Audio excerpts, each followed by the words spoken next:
Okay, we're off to round 2, looking at some different two-step equations.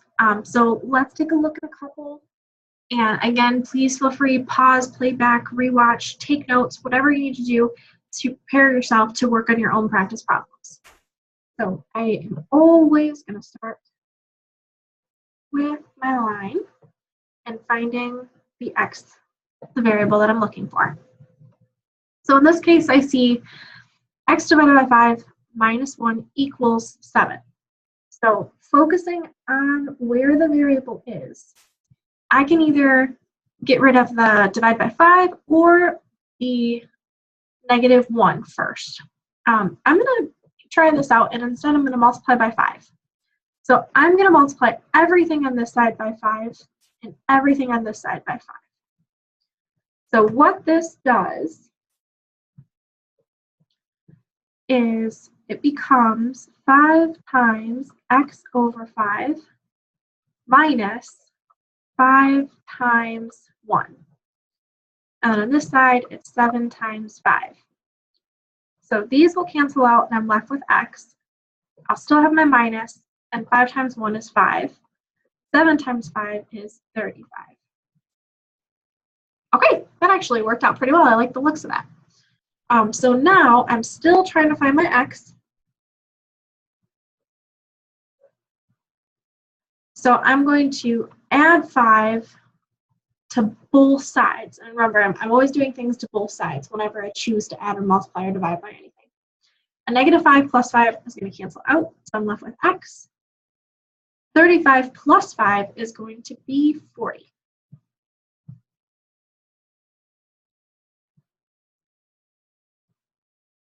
So I have x equals 40. I would recommend pause, try solving it a different way. Instead of multiplying by 5 first, find something else that you could do first. You'll be surprised on what will happen. You'll end up with the same answer. Okay, pause, stop. I'm going to delete this. Make sure you get a copy of it and that you have it written down.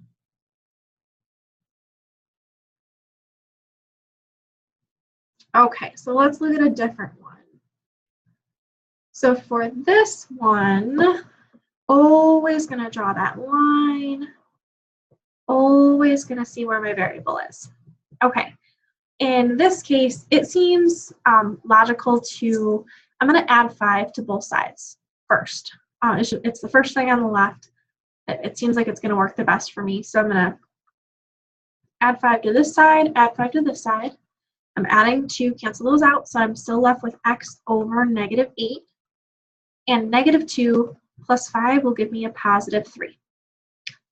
Okay, I like the looks of this. So I'm still trying to find x. It's x divided by -8, so I'm going to multiply by -8 over 1, because this is really 1 over -8. Multiply by -8 over 1. These will cancel out, so I just have x.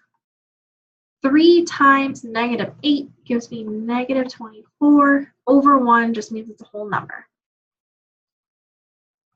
Okay, remember, pause, rewind, try a different method, try something else, another way to solve this. But make sure you pause it and get this at least written down in your notes. I'm going to delete it, and we'll look at one more.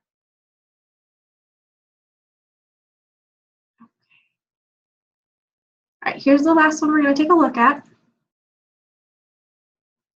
So I'm always drawing my line so I know where my two sides are. And in this case, just looking at this, I see that +2 on the end on the same side of where x is. I'm going to subtract that from both sides just to get it out of there.